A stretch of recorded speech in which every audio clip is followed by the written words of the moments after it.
আজকের যে সূরা থেকে আমরা তাফসীর শুনবো, সূরাটার নাম হচ্ছে সূরাতুল কিয়ামা। বাংলা যেটাকে আমরা কিয়ামত বলি, বাংলায় কি বলি? কিয়ামত।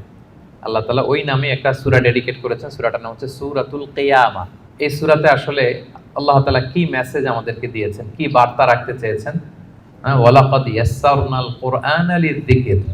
আল্লাহ বলেছেন আমি কোরআনকে বোঝার জন্য সহজ করে দিয়েছি। ফাহাল মিন মুদ্দাকির, আছো কেউ এই সহজ কোরআন থেকে লেসন নিবা, উপদেশ নিবা, আছো কেউ? কিয়ামা মানে হচ্ছে রেসারেকশন, মানে পুনরুত্থান। আমরা মরে গেলে আমাদের সব শেষ, আর কিছু নাই, এরকম ব্যাপারটা না। লাইফ আফটার ডেথ বলে ইসলামে একটা কথা আছে, আল বাআস বাদাল মাউত। আপনারা ইমানে মুফাসসিলের নাম শুনেছেন না?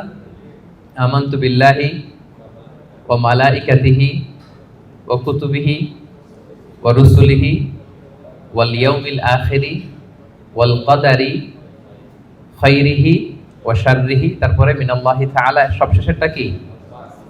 ওয়াল বাআসি বাদাল মাউত। বাআস মানে আবার উঠবেন, আপনি আবার জেগে উঠবেন। মিনহা খালাকনাকুম ওয়া ফিহা নুঈদুকুম ওয়া মিনহা নুখরিজুকুম তারাতান উখরা। আল্লাহ বলেন আমি মাটি থেকে বানিয়েছি, মাটির কবরেই তোমরা আবার প্রবেশ করবে, আবার ওই মাটির কবর থেকে যেভাবে প্রথম বানিয়েছিলাম আবার উঠবে। এই যে আবার উঠবো, আবার জেগে উঠবো। আমার সর্বশেষ যে লিখিত বই এক নজরে কোরআন, তার আগের বইটার নাম জেগে ওঠো আবার। দেখছেন আপনারা? ওই জেগে ওঠো আবার মানে আবার যে আমরা জেগে উঠবো, মৃত্যুর পরে আমরা সবাই আবার জেগে উঠবো। আমাদেরকে জাগিয়ে তুলবেন কে? এই যে মৃত্যুর পরে আবার জেগে ওঠা, এটাকে আরবিতে বলে আল বাস। আরবিতে কি বলে? আল বাস বাদাল মাউত, মৃত্যুর পরে আবার জেগে ওঠা। তো এই জেগে ওঠা, মৃত্যুর পরে মানুষ যে আবার জেগে উঠবে, আবার বেঁচে উঠবে, এইটা মক্কার কুরাইশরা মানতে পারতেছিল না। কারণ তারা দেখে যে প্রাচীন প্রাচীন কবরস্থানগুলোতে মানুষ মরে যাওয়ার পরে পচে গলে শেষ হয়ে যায়। ইভেন মানুষের যে স্কেলিটন থাকে, হাড়, এগুলো 10-15 বছর পরে মাটির সাথে মিশে গুঁড়ো হয়ে যায়। এই গুঁড়ো হয়ে যাওয়া জিনিস, যেটার কোনো অস্তিত্ব নাই, আবার কিভাবে কি করে ওঠে, এটা তাদের মাথায় আসতেছিল না। তো আস ইবনে ওয়াইল নামে এক মুশরিক, সে একটা পুরাতন কবরের ভেতরে সামান্য কিছু মানুষের হাড়, ওইটাকে এরকম হাত দিয়ে মোচড় দেওয়ার পর এটা ডাস্ট হয়ে গেছে, পাউডার। আসলে মানুষের হাড়, মরে যাওয়া মানুষের হাড়, এই পাউডারটা এনে রাসূল সাল্লাল্লাহু আলাইহি ওয়াসাল্লামের কাছে এনে এরকম একটা ফু দিয়েছে। ফু দেওয়াতে বাতাসের মধ্যে বালুটা মিশে গেছে। তো তখন আস ইবনে ওয়াইল বলে যে মাই ইউহিল ইযামা ওয়া হিয়া রামীম, মুহাম্মদ তুমি বলতেছো এই ডাস্ট থেকে আল্লাহ আবার এই মানুষটাকে বানাবে? এটা তো একটা মানুষের কঙ্কাল ছিল, এটাকে যে তোমার সামনে ফু দিলাম, এটা তো বাতাসে মিশে গেল। তুমি কি বলতে চাচ্ছ যে এইটাকে একদিন আল্লাহ আবার জীবিত করবেন? মাই ইউহিল ইযামা ওয়া হিয়া রামীম, এটা কিভাবে? হাউ কাম ইটস পসিবল, এটা কিভাবে সম্ভব? তো ধুলা হয়ে গেছে, বালি, মানুষ বলতে কোনো অস্তিত্বই নাই। আল্লাহ রাসূল সাল্লাল্লাহু আলাইহি ওয়াসাল্লাম বললেন যে হ্যাঁ, আল্লাহ তাআলা এই ডাস্ট থেকে, ধুলা থেকে, বালি থেকে এটাকে আবার পুনরায় জীবিত করবেন, যেমনি আল্লাহ প্রথম মানুষকে বানিয়েছিলেন। প্রথম আল্লাহ তাআলা যেভাবে বানিয়েছেন, সেই আল্লাহ আবার এটা থেকে ওই মানুষকে আবার রিকনস্ট্রাক্ট করবেন, রিবিল্ড করবেন, রিশেপ দিবেন, রিসেট করবেন, আবার আগের মতো তিনি এই মানুষকে তৈরি করবেন। তো এই সূরায় এটাই বারবার বোঝানো হয়েছে যে যিনি প্রথম মানুষকে বানাইতে পারলো, সে আল্লাহ কি মরে যাওয়ার পরে, পচে গলে যাওয়ার পরে আবার বানাতে পারবে না? আচ্ছা বলেন তো, কোন জিনিস প্রথমবার বানানো কঠিন না দ্বিতীয়বার বানানো কঠিন? কারণ প্রথমবার ফার্স্ট টাইম, কোনো এক্সপেরিয়েন্স নাই। প্রথমবার যেহেতু করে ফেলতে পারছে, এখন তো একটা এক্সপেরিয়েন্স হয়ে গেছে, কি বলেন? জানা হয়ে গেছে, একটা ধারণা হয়ে গেছে। দ্বিতীয়বার কি কঠিন লাগবে আর? আল্লাহ তাআলা বারবার বলেন যে যিনি প্রথমবার তোমাদেরকে বানায় ফেলতে পারলেন, তোমাদের তো কোনো অস্তিত্ব ছিল না, অস্তিত্বহীন একটা জগৎ থেকে আল্লাহ তোমাকে অস্তিত্বে আনলেন। আমরা ছিলাম ইন এক্সিস্টেন্স, এখন আমাদেরকে এক্সিস্টেন্সে আনলেন। আচ্ছা একটু খেয়াল করে বলুন তো, আজকে থেকে 100 বছর আগে আপনার কোনো অস্তিত্ব ছিল? আমার কোনো অস্তিত্ব ছিল? আমি যে আসবো দুনিয়াতে, যে আমার এই নাম হবে, এই গ্রাম হবে, এই পিতামাতা হবে, এই ফিচার হবে, এগুলো আমরা কেউ জানতাম? তো এই আমাদেরকে যেহেতু আল্লাহ তৈরি করতে পারলেন, অস্তিত্বহীনতার জগৎ থেকে অস্তিত্বে আনতে পারলেন, সে আল্লাহ আবার পুনরায় তৈরি করতে ওনার সমস্যা কোথায়? ওটা তো আরো সহজ, কি বলেন? আচ্ছা আজকে থেকে 200 বছর পরে ধরেন একজন মানুষ পৃথিবীতে যে আসবে, তার এখন কোনো অস্তিত্ব আছে? তার নাম, তার পরিবার, তার বংশ, তার কোনো অস্তিত্ব পৃথিবীতে নাই। কিন্তু এই লোকটা আসবে না পৃথিবীতে? তো অস্তিত্বহীন জগৎ থেকে আল্লাহ যখন অস্তিত্বে আনতে পারলেন, মরে যাওয়ার পরে, পচে যাওয়ার পরে তিনি আবার কেন উঠাতে পারবেন না? কেন পারবেন না? এবং আল্লাহ রাসূল সাল্লাল্লাহু আলাইহি সাল্লাম বলেছেন, মানুষের দেহে একটা হাড্ডির কণা আছে, ইন্না ফিল ইনসানি আযমুন লা ইয়াকুলুহুল আরদু আবাদান। একটা হাড্ডির কণা আছে যেটা কখনো মাটি বালু এটাকে খেতে পারে না, নষ্ট করতে পারে না। মিনহা ইউরাক্কাবুল খালকু ইয়াউমাল কিয়ামা, কিয়ামতের দিন এখান থেকেই মানুষের আবার পুনঃসৃষ্টি হবে। তো সাহাবারা বললেন, আইয়ু আযমিন ইয়া রাসূলুল্লাহ, এই হাড্ডিটার নাম কি? আল্লাহ রাসূল সাল্লাল্লাহু আলাইহি ওয়াসাল্লাম বললেন, আজবুদ জানাব, মানে টেইল বোন। ডাক্তারি ভাষায় এটাকে বলে কক্সিক্স। আমাদের যে শিরদাঁড়া আছে না, মেরুদণ্ড, এই মেরুদণ্ডের একেবারে নিচে ট্রায়াঙ্গেল একটা ত্রিভুজ আকৃতির ছোট্ট বোন পার্টিকেল আছে, এটা নষ্ট হয় না। হিন্দুরা যে শ্মশানে লাশ পোড়ায়, সব পুড়ে যায়, ওইটা পুড়ে না। আমরা যে কবরস্থ করি, কবর মাটি সব খেয়ে ফেলতে পারে, কিন্তু ওই ছোট্ট হাড্ডি কণিকাটা নষ্ট হয় না। ইভেন মানুষের মৃত্যু তো অনেকভাবে হয়। বিমান দুর্ঘটনায় হলে জ্বলে ভস্ম হয়ে যায়, সাগরে জাহাজ ডুবি হলে মানুষ মরে, তিমি মাছের পেটে চলে যায়, তিমি ওইটাকে খেয়ে ডাইজেস্ট করে ফেলে, তার অস্তিত্বই থাকে না। কিন্তু ওই যে ছোট্ট কক্সিক্স টেইল বোন, আজবুদ জানাব, এটা নষ্ট হয় না। আল্লাহ বলেন, ওইটা থেকে কিয়ামতের দিন তোমাদেরকে আবার আমি পুনরায় সৃষ্টি করব। এইটাকে বলা হয় পুনরুত্থান, রেসারেকশন। পুরো সূরার মেইন কথা হচ্ছে এইটা।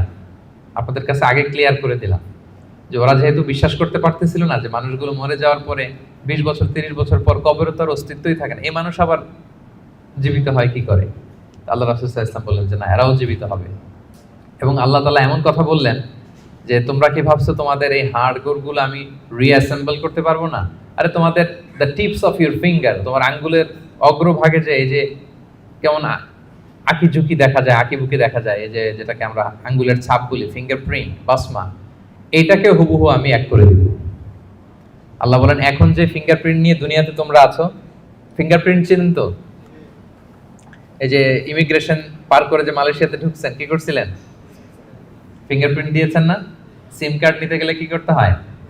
এই যে মেট্রিক অথেন্টিকেশনের জন্য এটা দিতে হয়। এরপরে আপনার ক্রিমিনাল ইনভেস্টিগেশনের জন্য লাগে। আপনি কোন বাড়িতে ডাকাতি করছে, তো সে যে ডাকাত যে দরজা খুলছে ওইখানে তার এই ছাপ থেকে যায়, সে যা যা টাচ করে সব জায়গায় ছাপ থেকে যায়। ফরেনসিক রিপোর্টের জন্য এই ফিঙ্গারপ্রিন্ট লাগে। আল্লাহ বলে, এখন যে ফিঙ্গারপ্রিন্ট নিয়ে পৃথিবীতে ঘুরে বেড়াচ্ছ, মারা যাওয়ার পরে আবার যে পুনরায় জীবিত করব, একই ফিঙ্গারপ্রিন্ট নিয়ে দাঁড়াবো, ওইটা সহ আমি তোমাদেরকে তুলব। তোমরা ভাবতেছো শুধু হাড় গোড়, তোমার কঙ্কালটাকে আমি রিঅ্যাসেম্বল করতে পারবো না, তোমার ফিঙ্গারপ্রিন্ট সহ আমি সেদিন দাঁড় করাবো। পৃথিবীতে প্রায় বর্তমানে 800 কোটি মানুষের বসবাস। কত কোটি?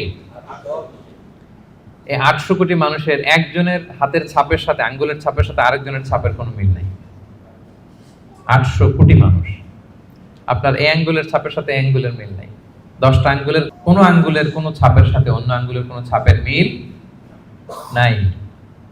ইভেন একসাথে যে যমজ ভাই হয়, টুইন, তাদেরও একজনের ফিঙ্গারপ্রিন্টের সাথে আরেকজনের ফিঙ্গারপ্রিন্টের কোনো মিল হয় না। আল্লাহ বলে, ওইটা সহ কিয়ামতের দিন আমি তোমাদেরকে তুলব। তাহলে আল্লাহ যে আবার আমাদেরকে তুলতে পারবে, এটা কি আপনাদের বিশ্বাস হয় নাকি এখনো একটু সন্দেহ আছে? সন্দেহ লাগে? সন্দেহের অবকাশ নাই প্রিয় ভাই এবং বোনেরা। এর কারণ, যিনি অস্তিত্বহীনতার জগৎ থেকে আমাদেরকে অস্তিত্বে আনতে পারলেন, তিনি অবশ্যই পুনরায় আমাদেরকে জীবিত করতে পারবেন। এটাই হচ্ছে সূরার মূল কথা। সূরার নাম কি যেন বলেছিলাম? সূরা কিয়ামা। কোরআনে মোট সূরা কয়টা? এই সূরাটা হচ্ছে 75 নাম্বার সূরা। কত নাম্বার? কোরআনে মোট পারা কয়টা? এটা 29তম পারায় অবস্থিত। এই সূরাটা মক্কায় নাজিল হয়েছে, ফলে এটা মাক্কি সূরা। বলুন তো কি সূরা? সবাই জোরে বলুন, কি সূরা? মাক্কি সূরা। মাক্কি সূরা। এই সূরার আয়াত সংখ্যা কত বললাম? 40। আয়াত সংখ্যা কত? 40। তাহলে ওভারঅল আপনি একটা ধারণা পেয়েছেন। সূরার ধারাক্রম হচ্ছে 75। কত পারায়? 29 পারায়, আয়াত সংখ্যা 40। আর সূরাটা মাদানী সূরা। কি সূরা? মাক্কি সূরা। এবার নাজিলের সময়কালটা বলি, কখন নাজিল হয়েছে? মাক্কি যুগের একেবারে শুরুর দিকে, প্রাথমিক দিকে, প্রথম বছরই নাজিল হয়েছে। এবং নাজিলের প্রেক্ষাপট আমি বলেছি, লোকজন মৃত্যুর পরে যে আল্লাহ তাআলা আমাদেরকে পুনরুত্থান করবেন এটা মানতে চাইছিল না। তাদের কঠোর জবাব হিসেবে আল্লাহ তাআলা 40 আয়াত বিশিষ্ট এই সূরাটা নাজিল করেছেন। এবং এই সূরার সেন্ট্রাল থিম হচ্ছে পুনরুত্থান, রেসারেকশন, আবার যে আমরা উঠব। এই সূরা শেষে আল্লাহ বলেছেন, যে আলাইসা যালিকা বিকাদিরিন আলা আন ইউহিয়াল মাউতা, যে আল্লাহ তোমাদেরকে প্রথম সৃষ্টি করলেন, সে আল্লাহ কি আবার যে তোমাদেরকে সৃষ্টি করবেন সেই কুদরতটা কি আল্লাহর নাই? অবশ্যই আছে। বালা কাদিরিনা আলা আন নুসাউইয়া বানানা, যেটা শুরুতেই বললাম যে বানান মানে হচ্ছে tips of your finger, even এটাকেও সুবিন্যস্ত করতে পারবেন, হুবহু এইভাবে তিনি আমাদেরকে জীবিত করবেন। তাহলে তিনি যে আমাদেরকে আবার পুনরায় জীবিত করতে পারবেন এতে কোনো সন্দেহ অবশ্যম্ভাবী, অনিবার্য। আমরা আবার জেগে উঠব, আবার আমরা উত্থিত হব, আমাদের পুনরুত্থান হবে। ইব্রাহিম আলাইহিস সালামকে যখন এই আকীদা আল্লাহ শিক্ষা দিয়েছেন যে ইব্রাহিম, মৃত্যুর পর আমি সবাইকে জাগাবো, তো তিনি বললেন যে রব্বি আরিনি কাইফা তুহিল মাউতা, আল্লাহ আপনি কিভাবে জাগাবেন, মানে মৃতকে কিভাবে জীবিত করেন, একটু যদি দেখাইতেন আমাকে, আমার খুব ভালো লাগতো। কে বলতেছেন? কাইফা তুহিল মাউতা, আল্লাহ মৃতকে কিভাবে জীবিত করেন? তা আল্লাহ বলেন বলো কি ইব্রাহিম, আওয়ালাম তুমিন, তোমার কি বিশ্বাস হয় না? ইব্রাহিম আলাইহিস সালাম বললেন বালা, অবশ্যই বিশ্বাস হয়, কিন্তু ওয়ালাকিন লিয়াতমাইন্না কলবি, দেখতে পেলে আমার অন্তরটা একটু প্রশান্ত হতো, যদি আমি দেখতাম কিভাবে জীবিত করেন।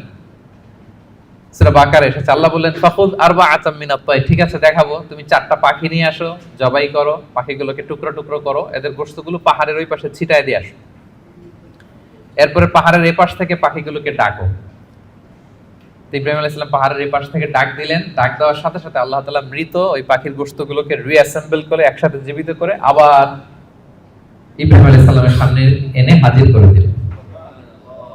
ইব্রাহিম আলাইহিস সালাম দেখে আশ্বস্ত হলেন, তার হৃদয় প্রশান্ত হলো। তাহলে আল্লাহ তাআলা যে মৃতকে জীবিত করতে পারেন এতে কি কোনো সন্দেহ আছে? না। শুরুতে আমরা বলেছি ইমানে মুফাসসালে আল্লাহ বলেছেন, আমাদেরকে জানিয়েছেন যে 7টা বিষয়ের উপর ঈমান রাখতে হয়, এর মধ্যে একটা হচ্ছে বল বাস বাদাল মাউত, মৃত্যুর পরে তিনি আমাদেরকে জীবিত করবেন, এটা আল্লাহর কুদরত। আচ্ছা, তাহলে সূরাতুল কিয়ামা নামকরণ কেন করা হলো, কোত্থেকে করা হলো? এই সূরার প্রথম আয়াতেই আল্লাহ তাআলা কিয়ামত শব্দটাকে উল্লেখ করেছেন। প্রথম আয়াতেই কিয়ামত শব্দটার উল্লেখ আছে এবং কিয়ামত নিয়েই পুরো সূরা জুড়ে এখানে আলোচনা, ফলে এজন্য এই সূরার নাম হয়েছে কি? সূরা কিয়ামা। আল্লাহ বলেছেন লা উকসিমু বিয়াউমিল কিয়ামা, এখান থেকে সূরার নাম কিয়ামা। আচ্ছা, এই সূরায় বেসিক্যালি 5টা বিষয়ে কথা বলা হয়েছে। কয়টা? মোট 5টা সেকশন। এখন একটা জেনারেল ওভারভিউ শেয়ার করতেছি। প্রথম 15 আয়াতে কিয়ামতের ভয়াবহতা, কিয়ামত যে কত ভয়াবহ হতে পারে, প্রথম 15 আয়াতে আল্লাহ এটা আলোচনা করেছে। পরের 4 আয়াতে ওহীর প্রতি রাসূল সাল্লাল্লাহু আলাইহি ওয়াসাল্লামের যে ভীষণ আগ্রহ সেটা নিয়ে আলোচনা করা হয়েছে। এর পরের 6 আয়াতে কিয়ামতের দিন কিছু মানুষের চেহারা হবে উজ্জ্বল, গ্লোয়িং ফেস, আর কিছু মানুষের চেহারা হবে গ্লুমি ফেস, মানে বিষণ্ণ, বিবর্ণ, অন্ধকার চেহারা। এটা নিয়ে আলোচনা করা হয়েছে। এক দলের হবে উজ্জ্বল চেহারা, আরেক দলের হবে বিষণ্ণ, বিবর্ণ, কালো চেহারা। আমাদের চেহারাগুলো যেন সেদিন উজ্জ্বল থাকে, আমরা সেই কামনা করি আল্লাহর কাছে। এরপরে 26 থেকে 30 নম্বর আয়াতে মৃত্যুকালীন অবস্থা কি হবে মানুষের, সেটা নিয়ে আলোচনা করা হয়েছে। সর্বশেষ 10 আয়াতে আল্লাহ পুনরুত্থান দিয়ে ক্লোজ করেছেন সূরাটা। পুনরুত্থান যে অনিবার্য, অবশ্যম্ভাবী, এটা আল্লাহ তাআলা প্রতিষ্ঠিত করে শেষ করেছেন। তাহলে একটা জেনারেল ওভারভিউ পেয়েছেন। মোট কয়টা সেকশন এই সূরায়? 5টা। প্রথমে কিয়ামতের ভয়াবহতা, তারপরে ওহীর প্রতি, ওহী রিসিভ করার প্রতি রাসূল সাল্লাল্লাহু আলাইহি ওয়াসাল্লামের যে অধীর আগ্রহ, ভীষণ আগ্রহ, এটা নিয়ে কথা। এরপর উজ্জ্বল চেহারা আর অন্ধকার চেহারা। এরপরে মৃত্যুকালীন অবস্থার যে বর্ণনা সেটা দেওয়া হয়েছে, সবশেষে পুনরুত্থান। তাহলে এই 5টা বিষয় নিয়ে আমরা আলোচনা শুরু করি। তাহলে ওভারঅল এই সূরা নিয়ে কথা হয়ে গেছে। এবার আমরা তাফসীরের দিকে যাই। প্রথমে আমরা বলেছিলাম যে কিয়ামত দিবসের বর্ণনা আল্লাহ দিয়েছেন। আল্লাহ শুরু করলেন আউযু বিল্লাহি মিনাশ শাইতানির রাজীম, বিতাড়িত শয়তান থেকে আল্লাহর কাছে পানাহ চাই। বিসমিল্লাহির রহমানির রহিম, পরম করুণাময় অসীম দয়ালু আল্লাহর নামে শুরু করছি। আল্লাহ বলছেন লা উকসিমু বিয়াউমিল কিয়ামা। লা শব্দের অর্থ না। লা শব্দের অর্থ, সবাই বলুন লা শব্দের অর্থ না। আল্লাহ প্রথমে বললেন না, নো, অর্থাৎ তোমরা যা ভাবো এমনটা না। তোমরা যে মনে করো যে আমি উঠাতে পারবো না, মৃত্যুর পরে আমি তোমাদেরকে পুনরুত্থান করতে পারবো না, এমনটা না। লা, আল্লাহ বললেন লা উকসিমু বিয়াউমিল কিয়ামা। লা, তোমরা যে মনে করো আমি আল্লাহর জন্য কঠিন হবে তোমাদেরকে জাগ্রত করা, এটা ঠিক নয়। বরং উকসিমু বিয়াউমিল কিয়ামা, আমি কিয়ামত দিনের শপথ করছি। কিয়ামতের শপথ করতেছে কে? আল্লাহ। আচ্ছা, এরপরে আল্লাহ তাআলা আবার বললেন ওয়ালা উকসিমু বিন নাফসিল লাওয়ামা, আবার লা, লা মানে না, লা মানে কি? একটা দুটো শব্দ শিখে যান না আজকে। লা মানে কি? কোরআনে অনেক পাবেন এরকম লা। এই লা শব্দের অর্থ হচ্ছে আল্লাহ বলেন না, তোমরা যে ভ্রান্ত বিশ্বাসে আছো এটা ঠিক না, লা, বরং উকসিমু বিন নাফসিল লাওয়ামা, মানুষের যে নাফস মানুষকে তিরস্কার করে, আমি সেই নাফসের শপথ করছি। তাহলে দুইটা জিনিসের শপথ করলেন, এক হচ্ছে কিয়ামত দিবসের শপথ। কিসের শপথ? দুই হচ্ছে নাফসে লাওয়ামার শপথ, মানে যে নাফস মানুষ খারাপ কাজ করলে তিরস্কার করে। এই দুইটা শপথ করে এরপর একটা কথা বলবেন, গুরুত্বপূর্ণ কথা। আচ্ছা, ওই কথায় যাওয়ার আগে নাফসে লাওয়ামাটা কি এটা আমি আগে বলি। আমাদের যে নাফস, মানে আমাদের ভেতরে যে নাফস দিয়েছেন আল্লাহ তাআলা, এটার তিনটা ক্যাটাগরি হতে পারে। একটা হচ্ছে নাফস আম্মারা, একটা হচ্ছে নাফস লাওয়ামা, যে লাওয়ামার কথা এই আয়াতে বললাম, আরেকটা হচ্ছে নাফস মুতমাইন্না। তিনটার কথাই কোরআনে আছে। একটা হচ্ছে নাফস আম্মারা, ইন্নান নাফসা লাআম্মারাতুম বিসু ইল্লা মা রাহিমা রাব্বি। এই নাফসের ইন্সপিরেশন হচ্ছে শুধু খারাপ দিকে, মানুষকে খারাপ কাজে ইন্সপিরেশন করে, খারাপ দিকে হাতছানি দেয়। আরেকটা হচ্ছে এইটা নাফস লাওয়ামা, এ ভালোর কথাও বলে আবার খারাপের কথাও বলে, আবার খারাপ কাজ করলে তাকে তিরস্কারও করে, এটা থাকে মিডলে। আরেকটা হচ্ছে নাফসে মুতমাইন্না, প্রশান্ত আত্মা। যারা জান্নাতি তারা যখন ইন্তেকাল করবে তখন ফেরেশতারা এসে বলবে ইয়া আইয়াতুহান নাফসুল মুতমাইন্না ইরজিই ইলা রাব্বিকি রাদিয়াতান মারদিয়া ফাদখুলি ফি ইবাদি ওয়াদখুলি জান্নাতি। মানে হে প্রশান্ত আত্মা, বের হয়ে আসো, বের হয়ে আসো আল্লাহর সন্তুষ্টির দিকে। তুমিও আল্লাহর প্রতি সন্তুষ্ট, তোমার রবও তোমার প্রতি সন্তুষ্ট। আল্লাহর জান্নাতে প্রবেশ করো, আমার বান্দাদের মধ্যে প্রবেশ করো, আমার জান্নাতে প্রবেশ করো। আল্লাহ তাআলা ফেরেশতাদের মাধ্যমে এই ঘোষণাটা দিবেন। মানুষের মৃত্যুর সময় দুইটা অবস্থা হয়। যারা জাহান্নামী হয় তাদের রূপ নেয়ার জন্য একদল ফেরেশতা আসে বিকট শব্দ করতে করতে, ভয়ঙ্কর তাদের চেহারা, ভয়ঙ্কর দুর্গন্ধ, তাদেরকে দেখলেই মানুষ ভয় পায়, ত্রাসে কাঁপতে থাকে। তারা এসে ধমক দিয়ে আত্মাটাকে বলতে থাকে যে হে পাপাত্মা, আল্লাহর ক্রোধ, রাগ আর জাহান্নামের দিকে বের হয়ে আয়। তখন এই আত্মাটা বেরোতে চায় না, কাফেরদের আত্মা ছোটাছুটি করে, অস্থির হয়ে এদিক সেদিক, জোর করে আত্মাটাকে তারা নিয়ে যায়, নিয়ে সিজ্জিনে রাখে। আর যারা বিশ্বাসী, যারা আল্লাহওয়ালা, যারা ইমানদার, তাদের জন্য কাফনুন মিন আকফানিল জান্নাত, জান্নাত থেকে সাদা ধবধবে শুভ্র কাপড়ের একটা কাফন নিয়ে আসে ফেরেশতারা। হানুত মিন হানুতিল জান্নাত, জান্নাতের পেয়ালা যেখানে সুগন্ধি থাকে, এগুলো নিয়ে আসে। এসে খুবই আন্তরিকভাবে আত্মাটাকে আহ্বান করে যে হে পবিত্র আত্মা, আল্লাহর সন্তুষ্টির দিকে তুমি বের হয়ে আসো। বলতে দেরি ওই আত্মা স্মুথলি বের হয়ে যায়। প্রিয় বন্ধুরা, এই দিনটার মুখোমুখি কিন্তু আমরা হতে যাচ্ছি। কি বলেন? একদিন আমাদের দেহ থেকেও তো আমাদের এই আত্মা বের হবে। আমরা যেন ওই শ্রেণীর অন্তর্ভুক্ত হতে পারি যাদের জন্য জান্নাত থেকে শুভ্র কাফন আনা হবে। আল্লাহুম্মা আমিন। স্মুথলি বের হয়ে আসে। তাহলে তিনটা নাফস, নাফস আম্মারা খারাপ দিকে টেম্পটেশন করে, নাফস লাওয়ামা ভালো খারাপ দুইটাই করে, তবে খারাপ করলে তাকে নিন্দা করে, আর হচ্ছে নাফস মুতমাইন্না, প্রশান্ত ইমানদার যে নাফস, শুধু ভালো কাজে মানুষকে আহ্বান করে। আমরা ওই নাফস পেতে চাই। কি বলেন? আপনি নেক কাজ, ভালো কাজ, কল্যাণমূলক কাজ যত বেশি করবেন, ধাপে ধাপে আপনার নাফসটা নাফস আম্মারা থেকে, লাওয়ামা থেকে নাফসে মুতমাইন্না হবে। কি হবে? নাফসে মুতমাইন্না। তাহলে দুইটা কসম করে আল্লাহ বললেন আয়াহসাবুল ইনসানু আল্লান নাজমা ইদামা, মানুষ কি মনে করেছে তাদের দেহের হাড় গোড়গুলোকে আমি অ্যাসেম্বল করতে পারবো না? এটা ভাবতেছে তারা, যে তারা মরে গেলে তার দেহ পচে যায়, তার শুধু কঙ্কাল সারটা থাকে, শুধু দেহের হাড্ডি হাড় গোড় থাকে, এটাকে আমি জোড়া লাগাতে পারবো না, এটা ভাবতেছে? এটা মানুষের ধারণা? আল্লাহ বলেন বালা, অবশ্যই পারবো। কাদিরিনা আলা আন নুসাউইয়া বানানা, তার দেহের হাড়, অস্থি, মজ্জা, এগুলো সব তো আমি রিঅ্যাসেম্বল করব। এমনকি তার টিপস অফ হিজ ফিঙ্গার, তার আঙ্গুলের যে অগ্রভাগ, ফিঙ্গারপ্রিন্ট, এটাকেও আমি সুবিন্যস্ত করব। এটাকেও আল্লাহ তাআলা সেদিন কি করবেন? সুবিন্যস্ত করবেন। আমি আলোচনার শুরুতেই বলেছি যে আমাদের কারো ফিঙ্গারপ্রিন্টের সাথে অন্য কারো ফিঙ্গারপ্রিন্ট মিলে না। আল্লাহ তাআলা প্রত্যেকের এই ইউনিক ফিঙ্গারপ্রিন্ট গুলো সহ তাদেরকে কিয়ামতের দিন উঠাবেন। বাঁচার কোনো উপায় নেই, আল্লাহ তাআলা উঠাবেনই। এক লোক বনি ইসরাইলের সময় এক লোক তার ছেলে মেয়েদেরকে, হাদিসে এসছে, বলেছিল যে আমি এত পাপ করেছি, আমি মারা যাওয়ার পরে আমার বডিটা আগুন দিয়ে তোমরা জ্বালায় ভস্ম করে দিবা। এরপর যে ছাই হবে, এই ছাই, কিছু ছাই সাগরে নিক্ষিপ্ত করবা, আর কিছু ছাই তোমরা বাতাসের মধ্যে ছিটাই দিবা, যাতে আল্লাহ আমারে আর জোড়া লাগাতে না পারে। বুদ্ধি দেখছেন? তার ধারণা যে আমি এত পাপ করেছি, এমন শাস্তি আল্লাহ তাআলা শাস্তির মুখোমুখি আমাকে করবেন। কৌশল হিসেবে সে বলল, মৃত্যুর পরে আমাকে জ্বালিয়ে দিবা, আমার লাশের যে ছাই এটা কিছু সাগরে কিছু বাতাসে দিয়ে দিবা। ছেলেরাও তাই করছে, মারা যাওয়ার পরে বাবার লাশ পোড়ায় ছাই কিছু সাগরে ছিটাই দিয়ে আসছে, কিছু বাতাসে ভাসায় দিয়ে আসছে। তো এখন এই লোকটা তার আল্লাহ জীবিত করতে পারবে না, কি বলেন? কি এবার একটু সন্দেহ তৈরি হয়েছে নাকি? পারবে? বালা কাদিরিনা আলা আন নুসাউইয়া বানানা, যে আল্লাহ ফিঙ্গারপ্রিন্ট সহ নিয়ে আসবেন, তিনি পারবেন না? পারবেন। এবং কিয়ামতের দিন তার সাথে কি ঘটবে সেটাও সহিহ মুসলিমে আসছে। আল্লাহ তাআলা তাকে আবার জীবন দিবেন। এবার তো বেচারা ধরা খেয়ে গেছে, তাকে তো আল্লাহ ঠিকই আবার জীবন দিলেন। এবার আল্লাহ বলবেন, আচ্ছা তুমি এই কাজটা কেন করছিলা? মা হামালাকা আলা হাযা, এরকম ইউনিক ফন্দি বুদ্ধি আটছো কেন? লাশ পোড়ায় তোমার লাশ কিছু সাগরে দিবে ছাই, কিছু দিবে বাতাসে ভাসায় কেন?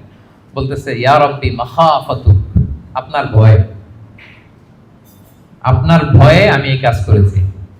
তো তার ওই করুণ রেসপন্সটা আল্লাহর কাছে এত ভালো লাগলো যে আল্লাহ আপনার ভয়ে, যে আপনি যে আমাকে শাস্তির মুখোমুখি করবেন, আপনার ভয়ে আমি এই বুদ্ধি করেছি।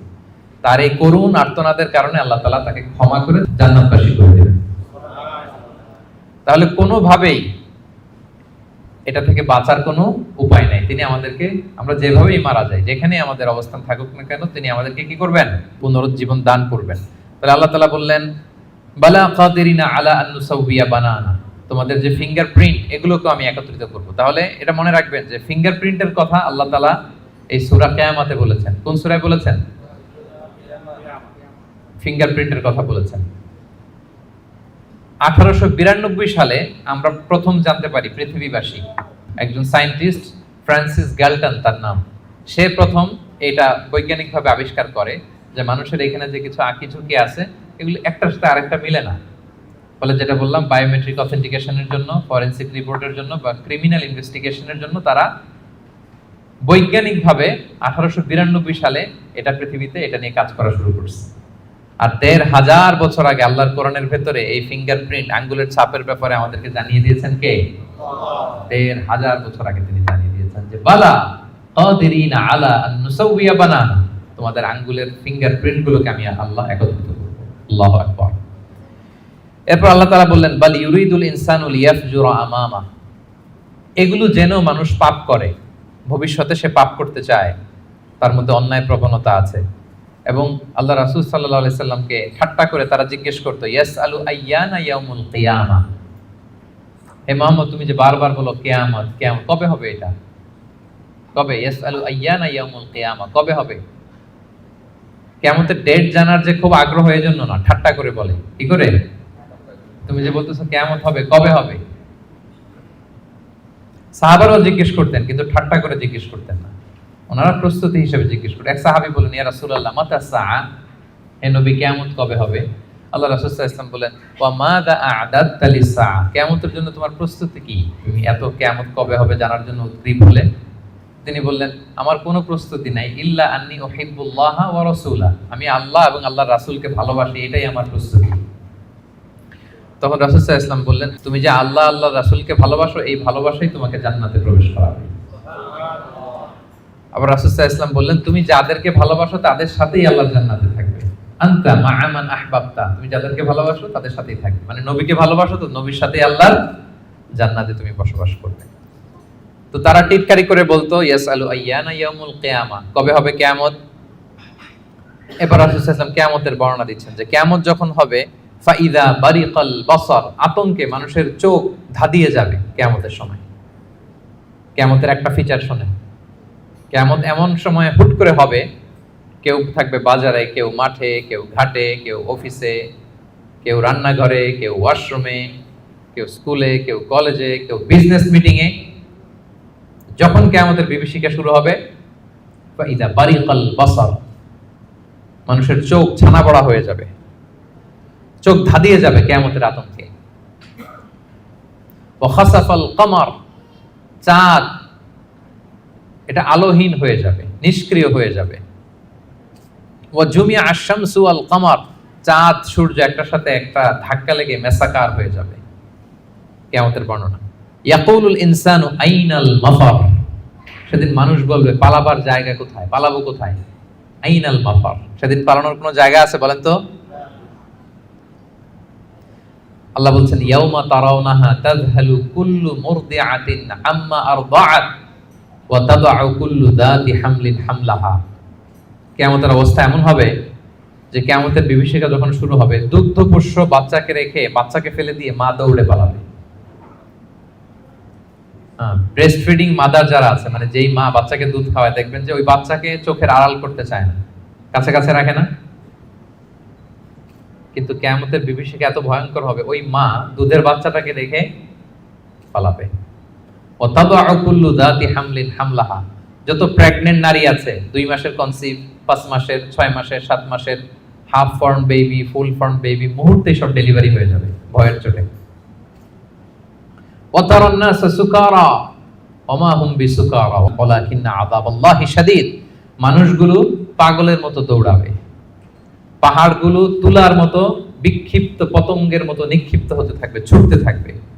মানুষরা বলবে আইনাল মাফার, কই পালাবো? আল্লাহ বলেন খাল্লা লা ওয়াসার, সেদিন কোনো ঠাঁই নাই কারো, কোথাও পালানোর জায়গা নাই। ইলা রাব্বিকা ইয়াউমা ইযিনিল মুস্তাকার, সেদিন ঠাঁই দিতে পারবে শুধু একজন, তিনি কে? কিয়ামতের দিন আল্লাহর সুশীতল আরশের নিচে 7 শ্রেণীর ব্যক্তিকে আল্লাহ তাআলা ছায়া দিবেন। যেদিন আল্লাহর সুশীতল আরশের ঠান্ডা ছায়া ছাড়া ওই দিন আর কোনো ছায়া থাকবে। আমরা যেন ওই 7 শ্রেণীর অন্তর্ভুক্ত হতে পারি। আল্লাহ আমাদের তৌফিক দান করুক, আমরা পড়ি আমিন। আমার একটা লেকচার আছে, আল্লাহর সুশীতল আরশের নিচে ছায়া পাবে যে 7 শ্রেণীর ব্যক্তি, আপনারা শুনে নেবেন। তো আল্লাহ তাআলা বলছেন সেদিন আল্লাহর আশ্রয় ছাড়া কোনো আশ্রয় নেই। ইউনাব্বাউল ইনসানু ইয়াউমা ইযিম বিমা কদ্দামা ওয়া আখার, সেদিন মানুষকে তার আমলনামা দেয়া হবে। আমলনামা মানুষ সব দেখবে, যা করে এসেছিল তাও দেখবে এবং দুনিয়াতে যা রেখে এসেছে তাও দেখবে। আমাদের ভালো কাজের ধারা দুইটা, একটা হচ্ছে এই যে এখন একটা ভালো কাজ করতেছি, সওয়াব চলে যাচ্ছে, তাই না? দান করলাম, আমলনামায় যুক্ত হচ্ছে, সালাত পড়লাম, আমলনামায় যুক্ত হচ্ছে। তো মারা যাওয়ার পরে ওগুলো তো আমি আগেই পাঠাই দিলাম। আরেকটা হচ্ছে মারা যাওয়ার পরেও কিছু আমলনামা জারি থাকে, আপনি কিছু সাদাকায়ে জারিয়া করেছেন, চলমান সাদাকা, বা ভালো কাজের আদেশ দিয়েছেন, কোন একটা ভালো কাজ করার ব্যাপারে মানুষকে উদ্বুদ্ধ করেছেন। আপনি দুনিয়াতে নাই, কিন্তু আপনার কথা শুনে ইন্সপায়ার্ড হয়ে যারা ভালো কাজ করেছে তার একটা পার্সেন্টেজ সওয়াব কিয়ামত পর্যন্ত, এটা যদি দুনিয়াতে জারি থাকে, আপনার এই আমলনামাও জারি থাকবে। আল্লাহ আপনার আমলনামায় কি করবেন? ওটা ঢুকাতে থাকবেন, সাদাকায়ে জারিয়া। অনুরূপভাবে গুনাহে জারিয়াও আছে, এটা দুই ধরনের, একটা সাদাকায়ে জারিয়া আর একটা গুনাহে জারিয়া। এমন পাপ কাজ আপনি শিখাইছেন জগৎবাসীকে, তারা আপনি চলে যাওয়ার পরে ওই পাপ কাজ করতেছে, তাইলে ওই পাপের একটা পার্সেন্টেজ আপনার আমলনামায় যুক্ত হয়ে যাবে। তো আমলনামা আল্লাহ তাআলা দিবেন আমাদেরকে, ঠিক আছে, এবং দিয়ে বলবেন ইকরা কিতাবাকা কাফা বিনাফসিকা আল-ইয়াউমা আলাইকা হাসিবা, পড়ো তোমার আমলনামা তুমি পড়ো। যদিও আমরা প্রত্যেকে আমাদের নিজেদের ব্যাপারে ভালো জানি, আমাদের কার কি অবস্থা জানি না।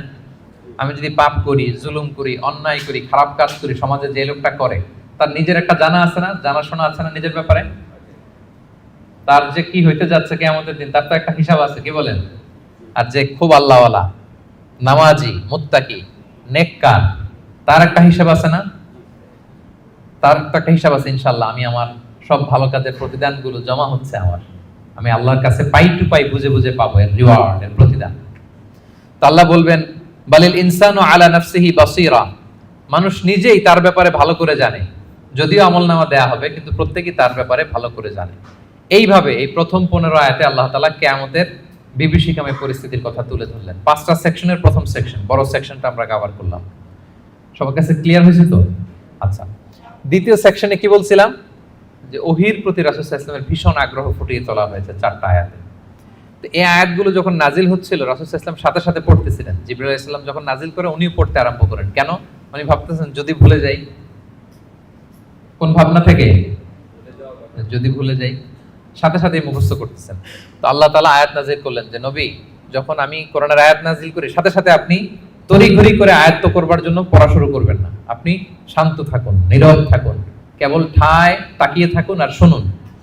মুখস্থ করায় দেওয়ার দায়িত্ব আমি আল্লাহ নিয়ে নিলাম। কোরআনের একটি শব্দ, একটি অক্ষর আপনি ভুলবেন না, সবগুলোই আমি আল্লাহ নিজ কুদরতে আপনাকে মুখস্থ করাই দেব। এবং রাসূল সাল্লাল্লাহু আলাইহি ওয়াসাল্লাম মুখস্থ করেছেন, ঠিক কিনা বলেন তো? পৃথিবীর সর্বপ্রথম কোরআনের হাফেজ কে ছিল বলেন? মুহাম্মদ রাসূলুল্লাহ সাল্লাল্লাহু আলাইহি ওয়াসাল্লাম। ওনার উপরে তো কোরআন নাজিল হয়েছে, তো ওনার আগে কে কোরআনের হাফেজ হতে পারবে? পারবে কেউ? তিনি ছিলেন প্রথম হাফেজ, তো ওনাকে আল্লাহ তাআলা স্বয়ং নিজ দায়িত্বে মুখস্থ করে দিয়েছেন। যে বালিল ইনসানু আলা নাফসিহি বাসীরা, মানুষ নিজের ব্যাপারে ভালো করেই জানে, ওয়ালাউ আলকা মাআযিরা, যদিও সে নিজের ব্যাপারে যত এক্সকিউজ সে হাজির করুক আল্লাহর কাছে। এরপর আল্লাহ বলছেন নবীকে, লা তুহাররিক বিহি লিসানাকা লিতা'জালা বিহি, যখন কোরআনের আয়াত নাজিল হয় তাড়াতাড়ি করে পড়বেন না। ইন্না আলাইনা জামাআহু ওয়া কুরআনা, এটা আপনার হৃদয়ে জমা করে দেওয়ার, মুখস্থ করিয়ে দেওয়ার দায়িত্ব আমি আল্লাহ নিজে নিয়ে নিলাম।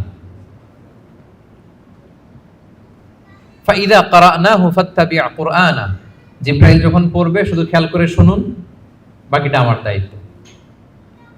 সুম্মা ইন্না আলাইনা বায়ানা, এরপর এটার ব্যাখ্যা বিশ্লেষণ আমি আল্লাহ আপনাকে শিখাই দেব। এই 4 আয়াতে আল্লাহ তাআলা বুঝাতে চাইলেন যে রাসূল সাল্লাল্লাহু আলাইহি ওয়াসাল্লাম যে ওহী রিসিভ করার জন্য খুব উদ্গ্রীব থাকতেন, ওনাকে আশ্বস্ত করা হলো যে নবী আপনি চিন্তিত হবেন না। তাহলে 2টা সেকশন চলে গেল। 3 নাম্বার সেকশন কি বলেছিলাম? যে 2 ধরনের ফেস থাকবে কিয়ামতের দিন। কিছু ফেস হবে উজ্জ্বল ফেস, গ্লোয়িং ফেস, তার বিপরীতে কিছু চেহারা হবে গ্লুমি ফেস, বিবর্ণ বিষণ্ণ চেহারা। তাদের কথা আল্লাহ বলবেন। আল্লাহ বললেন, কাল্লা বাল তুহিব্বুনাল আজিলা, বরং তোমরা এই দুনিয়ার জীবনকে বেশি প্রাধান্য দাও। মানুষের স্বভাব হচ্ছে আখিরাত, সেটা যে একটা বিশাল জগৎ, হাজার হাজার বছর অন্তহীন যে জগৎ, ওই জগৎটা নিয়ে আমরা খুব একটা টেন্স থাকি না, ওটা নিয়ে আমাদের প্ল্যান থাকে না। আমাদের প্ল্যান থাকে 40 বছর, 50 বছর, 60 বছর। অন্য আয়াতে আল্লাহ বলছেন, বাল তুসিরুনাল হায়াতাদ দুনিয়া ওয়াল আখিরাতু খায়রু ওয়া আবকা, তোমরা দুনিয়ার জীবনকে প্রাধান্য দাও, কিন্তু এটা স্থায়ী জীবন নয়। স্থায়ী জীবন হচ্ছে আখিরাতের জীবন। আওয়াজ করে বলুন তো, স্থায়ী জীবন কোন জীবন? আখিরাতের জীবন। সেটাই বললেন, কাল্লা বাল তুহিব্বুনাল আজিলা, তোমরা দুনিয়াকে প্রাধান্য দাও, এটাকে ভালোবাসো। ওয়া তাযারুনাল আখিরা, আর আখিরাতকে তোমরা ভুলে যাও। সেদিন মানুষের অবস্থা কি হবে শোনো, উজুহু ইয়াউমা ইদিন নাদিরা, সেদিন কিছু মানুষের চেহারা হবে গ্লোয়িং, সজীব, শ্যামল, উজ্জ্বল, উদ্দীপ্ত চেহারা, গ্লোয়িং ফেস। ইলা রাব্বিহা নাযিরা, তারা সেই চেহারা নিয়ে তাদের রবের দিকে তাকায় থাকবে। আল্লাহু আকবার। তাহলে বোঝা গেল জান্নাতীরা কিয়ামতের দিন আল্লাহ তাআলাকে দেখার সৌভাগ্য পাবেন। বলেন, আমরা আল্লাহকে সচক্ষে দেখতে চাই কি চাই না? চাই। আমরা আল্লাহকে দেখছি কখনো? দেখি না। দেখে তার ইবাদত করি, তাকে বিশ্বাস করি, তার সামনে সেজদায় লুটিয়ে পড়ি, কিন্তু তাকে দেখি নাই। তো জান্নাতীদের সবচেয়ে বড় নেয়ামত হবে এইটা। আল্লাহ জান্নাতীদেরকে বলবেন, এই জান্নাতীরা, কোরআনে যা যা নেয়ামতের কথা বলছি সব পাইছো? সবাই বলবে আল্লাহ পেয়েছি, আরো ঢের বেশি পেয়েছি। সবাই খুব খুশি যে আল্লাহ যা যা বলছেন আমরা হিসাব মিলাই দেখছি যে সব আপনি দিয়েছেন, এর চেয়ে বেশি দিয়েছেন। একজন হাত তুলে বলবে আল্লাহ পাই নাই, একটা জিনিস পাই নাই। আল্লাহ বলবে, ঘটনা কি? সবাই, কারো কোনো কমপ্লেন নেই, তোমার আবার কি কমপ্লেন? তুমি পাও নাই বলতে কি পাও নাই? বলতেছে আল্লাহ আসলটাই তো পাই নাই। আসলটা মানে বলে যে আপনারাই তো পাই নাই। আপনার হেজাব থেকে আমরা কথা শুনতেছি, মানে পর্দার অন্তরালে, কিন্তু আপনাকে তো দেখি নাই। আপনার যে নূর, আপনার নূরের যে সৌন্দর্য, আপনার নিজের সত্তাকে যে আপনি গোপন করে রেখেছিলেন, ওই সত্তাকে তো আমরা এখনো উইটনেস করতে পারি নাই। এটা তো বাকি। আল্লাহ বলবেন, হ্যাঁ এইটা বাকি, এটা আমি খুব জাঁকজমক ভাবে তোমাদেরকে দেখাবো। বিশাল জান্নাতের কনফারেন্স হলে সামনে নবীরা বসবেন, সিদ্দিক, শুহাদা, সালেহ সবাইরা বসবেন, আমরা ইমানদাররাও বসার সুযোগ পাবো সেদিন। এরপর আল্লাহ তাআলার যে পর্দা, নূরের পর্দা, এই পর্দাকে আল্লাহ উন্মোচিত করবেন জান্নাতবাসীদের জন্য। আল্লাহু আকবার। কিসের পর্দা? নূর মানে কি? আচ্ছা, আমরা ঘরে পর্দা লাগাই কেন? কি বন্ধ করার জন্য? আমরা ঘরে যে কার্টেন লাগাই, পর্দা কি ঢাকার জন্য? আলো ঢাকার জন্য। কিন্তু আল্লাহর পর্দাটাই আলোর পর্দা, নূরের পর্দা। এরপর আল্লাহ তাআলা নিজেকে সেদিন প্রকাশিত করবেন। আল্লাহর নূরের এক ঝলক তিনি প্রকাশিত করবেন। জান্নাতীরা পাগলের মতো ওই নূরের ঝলকের দিকে বিমোহিত হয়ে তাকিয়ে থাকবে। এক সেকেন্ডের হাজার কোটি ভাগের অল্প সময়ের সামান্য সময়ের জন্য এক ঝলক আল্লাহ নিজেকে প্রকাশিত করবেন, ওনার নূর দেখাবেন। জান্নাতীরা ওই নূর দেখে অপলক নেত্রে বিমোহিত হয়ে তাকিয়ে থাকবে পাগলের মতো, যে কি দেখলাম, এত সুন্দর, এত বড় নেয়ামত। কিন্তু সামনে কিন্তু আর নাই, ওই নূরের ঝলকানি কিন্তু আর নাই, এক ঝলক ওটা দেখে এইভাবে সব কোটি কোটি বছর কেটে যাবে এইভাবে। আল্লাহু আকবার। উজুহু ইয়াউমাইদিন নাযিরা ইলা রাব্বিহা নাযিরা। কিছু উজ্জ্বল চেহারা সেদিন তাদের রবের দিকে তাকিয়ে থাকবে। আল্লাহ রাসূল সাল্লাল্লাহু আলাইহি ওয়াসাল্লাম বলেছেন যে ইন্নাকুম সাতারাউনা রাব্বাকুম আয়ানান, তোমরা কিন্তু কিয়ামতের দিন চাক্ষুষ আল্লাহকে দেখবে, সব জান্নাতীরা। এই কথা যখন রাসূল সাল্লাল্লাহু আলাইহি ওয়াসাল্লাম বললেন, সাহাবারা বললেন যে রাসূলুল্লাহ, আল্লাহকে সবাই একসাথে কিভাবে দেখবে? দেখতে কি ধাক্কাধাক্কি হবে না? তো রাসূল সাল্লাল্লাহু আলাইহি ওয়াসাল্লাম বললেন যে আকাশের চাঁদ উঠলে তোমরা কি ধাক্কাধাক্কি করে দেখো? বলেন যে আকাশে যখন চাঁদ উঠছে আমরা কি আরেকজনকে সরাই বলি, ভাই একটু সরেন আমি দেখি? সরেন। যে যেখানে আছে সেখান থেকে কি করে? চাঁদকে উইটনেস করতে পারে, দেখতে পারে। তো তাহলে সচক্ষে আমরা সেদিন আল্লাহ তাআলাকে দেখতে পাবো। আওয়াজ করে পড়েন ইনশাআল্লাহ।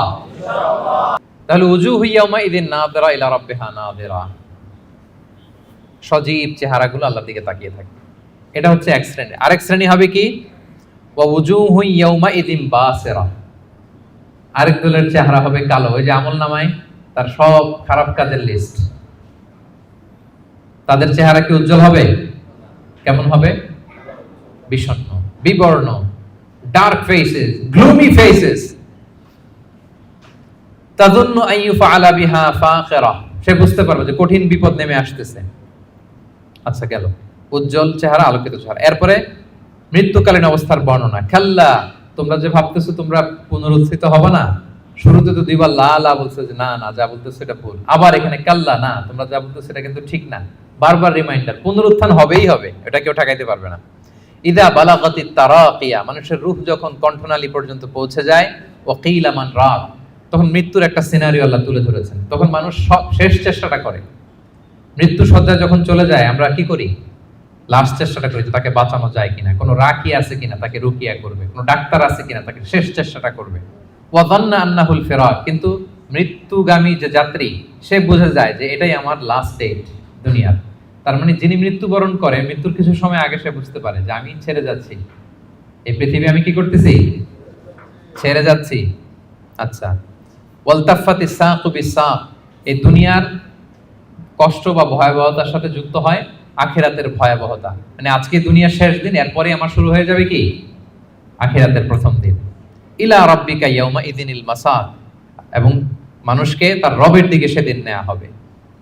আচ্ছা, মৃত্যুকালীন সংক্ষিপ্ত বর্ণনা শেষ। এরপর আল্লাহ শুরু করলেন সর্বশেষ যে সেকশনটা, সেটা যে পুনরুত্থান যে হবেই, এটা আবার তিনি শক্তভাবে মজবুতভাবে তুলে ধরলেন এই সূরার একেবারে শেষ কয়েকটা আয়াতে। আল্লাহ বললেন ফালা সাদ্দাকা ওয়ালা সাল্লা, যারা কাফির মুশরিক, যারা আল্লাহকে মানে না, তাদের বৈশিষ্ট্য কি? ফালা সাদ্দাকা, তারা কিয়ামতকে সত্য বলে মানেও না, ওয়ালা সাল্লা, তারা সালাতও আদায় করে না, ওয়ালাকিন কাযযাবা ওয়া তাওয়াল্লা, তারা এটাকে মিথ্যা বলে, তারা মুখ ফিরিয়ে নেয়। একদল দেখবেন যে আপনি ভালো বললে মুখটা ফিরায় নেয়, যত উদাহরণ দিয়ে আপনি বুঝান সে ওটা মানবে না, সে ওইখান থেকে ইগনোর করে চলে যাবে। সুম্মা যাহাবা ইলা আহলিহি ইয়াতামাত্তা, সে গর্বভরে তার ফ্যামিলির কাছে যায়। মুফাসসিরিন ইকরাম বলেছেন, ইকরামা বলেছেন যে এর দ্বারা উদ্দেশ্য হচ্ছে আবু জাহাল।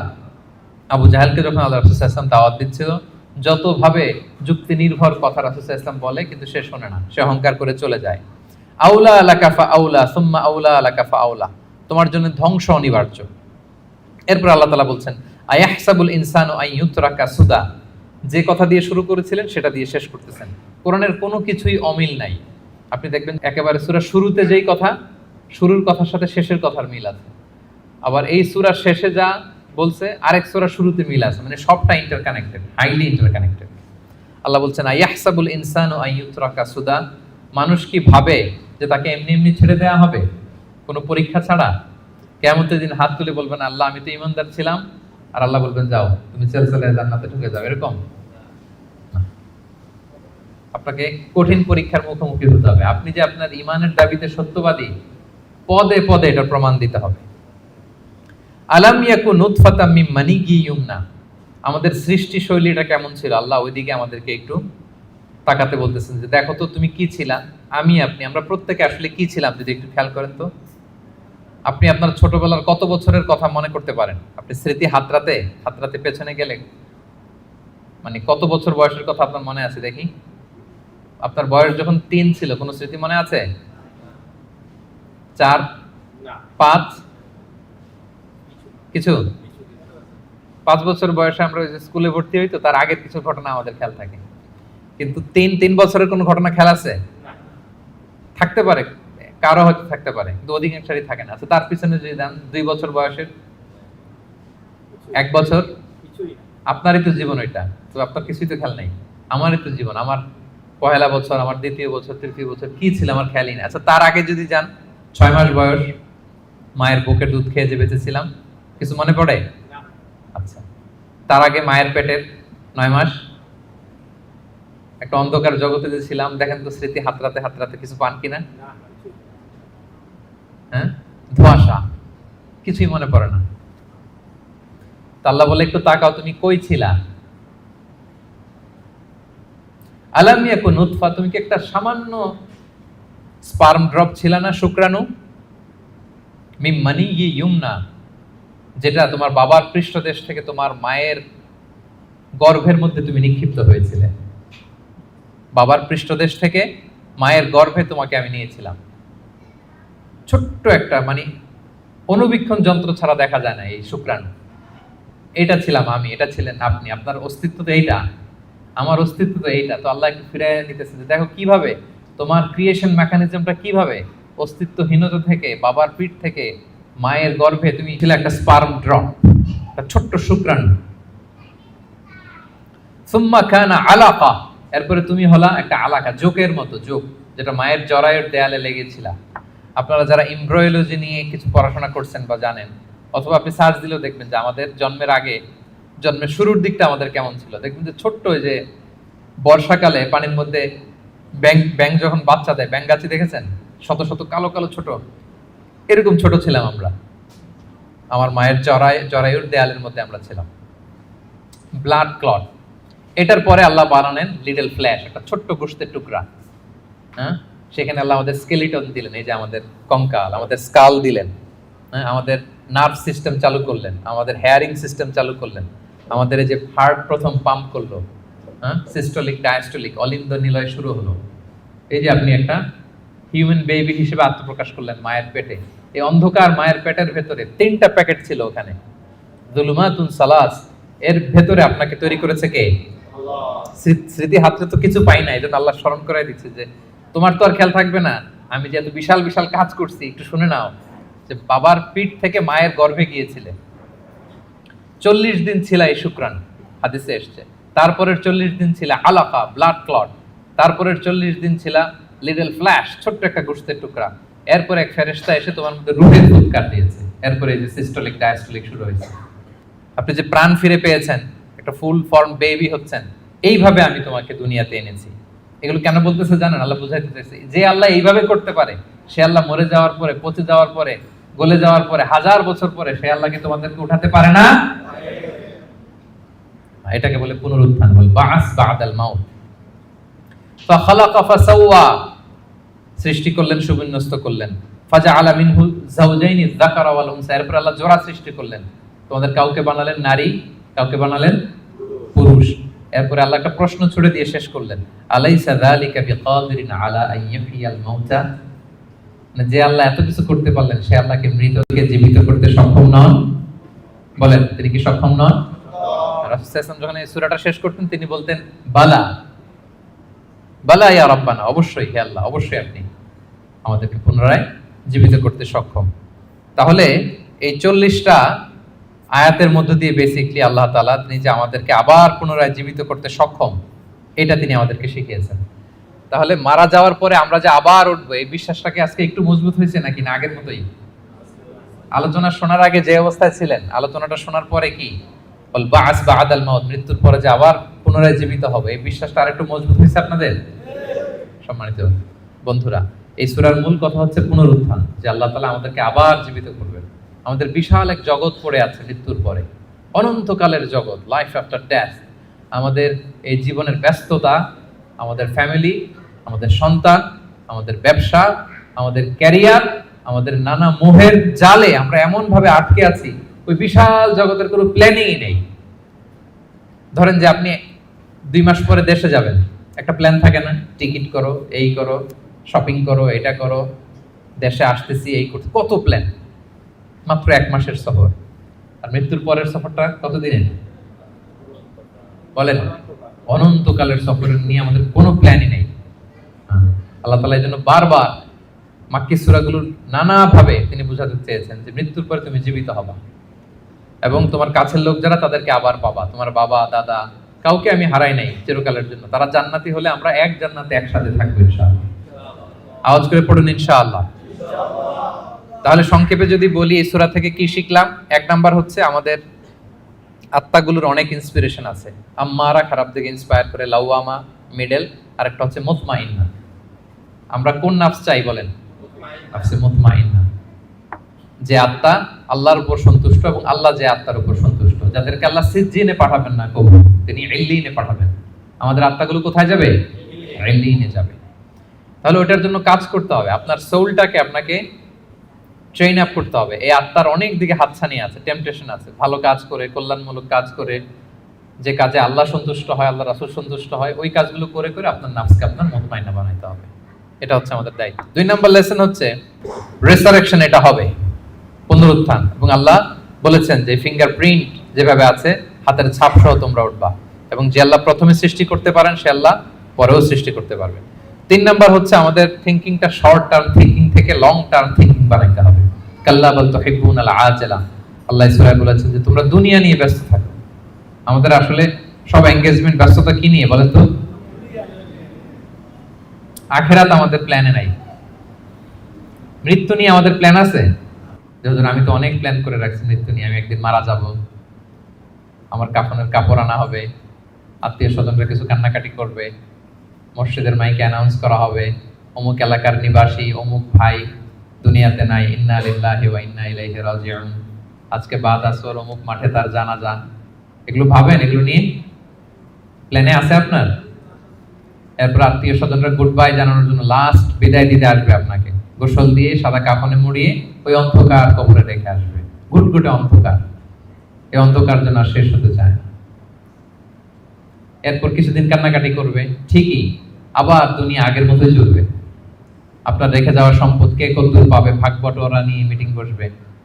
দুনিয়াতে শীত শেষে গ্রীষ্ম আসবে, দিন শেষে রাত আসবে, সব চলবে। থাকবেন না শুধু আপনি, থাকবেন না, আমি থাকবো না, আমি হীন দুনিয়া ঠিক চলবে আগের মতো। এগুলো ভাবেন? এগুলো ভাবার সুযোগ হয় আমাদের?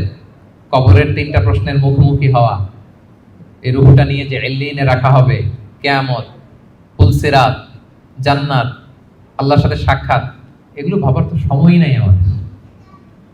এত ব্যস্ত, হ্যাঁ? আপনার তো বেশিরভাগ ব্যবসায়ী, হ্যাঁ, এত বলেন যে হুজুর ইনভেস্টমেন্টের খোঁজ খবর নিতেই তো, এখানে ইনভেস্টমেন্ট, ওইখানে ইনভেস্টমেন্ট, এখানে ব্যবসা, দেশে ব্যবসা, এগুলো সামলাতেই তো কাহিল। আল্লাহ বলেন কাল্লা বাল তুহিব্বুনাল আজিলা, তোমরা দুনিয়া নিয়ে টু মাচ এনগেজড, ওয়া তাযারুনাল আখিরা, এক অনন্তকালের বিশাল পথ যে পাড়ি দিতে হবে ভুলেই যাও তোমরা। বরং আখিরাতকে আমাদের প্রাধান্য দিতে হবে। মুমিন জীবন দুনিয়া কেন্দ্রিক না আখিরাত কেন্দ্রিক বলেন? করব সব এখানে, কিন্তু প্ল্যান আখিরাত, যে ওইখানে কি কাজে লাগবে, ওইখানে যেন জিতে যাই, শেষ হাসিটা যেন ওখানে হাসতে পারি। এটা হচ্ছে মুমিনের বৈশিষ্ট্য। 4 নাম্বার হচ্ছে গ্লোয়িং ফেস, গ্লুমি ফেস। বলেন আপনার চেহারা সেদিন কিরকম হোক আপনি চান? গ্লোয়িং ফেস চান? হ্যাঁ, তাহলে 5 ওয়াক্ত সালাত পড়তে হবে, কোরআন পড়তে হবে, যাকাত আদায় করতে হবে।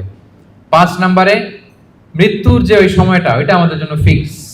The most certain thing in our life is death, and the most uncertain matter in our life is the time of death. মৃত্যু হবে এটা আমরা জানি, কবে হবে জানি, সেদিনের জন্য যেন প্রস্তুত থাকি। লাইফ ইজ এ টেস্ট, জীবনে পরীক্ষা থাকবে, এমনি এমনি আল্লাহ ছেড়ে দিবে না। আমার ইমানের পরীক্ষা দিয়ে আমাকে উত্তীর্ণ হতে হবে। 7 নম্বরে হিউম্যান শুডন্ট বি অ্যারোগেন্ট, মানুষের অহংকারী হওয়া সাজে না।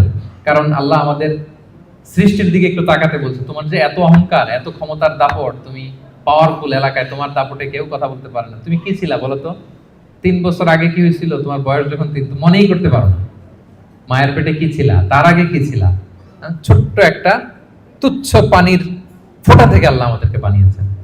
ওই মানুষ কখনো অহংকার করতে পারে না।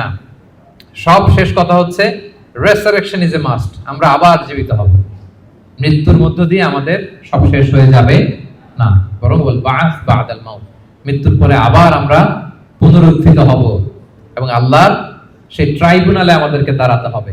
সেদিন যদি আমাদের ভালো কাজের মধ্য দিয়ে আল্লাহর কাছে আমরা নিজেদের ঈমানকে প্রমাণিত করতে পারি, তাহলে শেষ হাসিটা আমরাই হাসবো ইনশাআল্লাহ। আমরা এখানে যেমনি একত্রিত হলাম, মৃত্যুর পরে আবার জীবিত হয়ে বিচার দিবস শেষে আল্লাহর জান্নাতুল ফেরদাউসের ভিতরেও যেন আমরা এভাবে একত্রিত থাকতে পারি। আল্লাহ আমাদের সবাইকে তৌফিক দান করুন।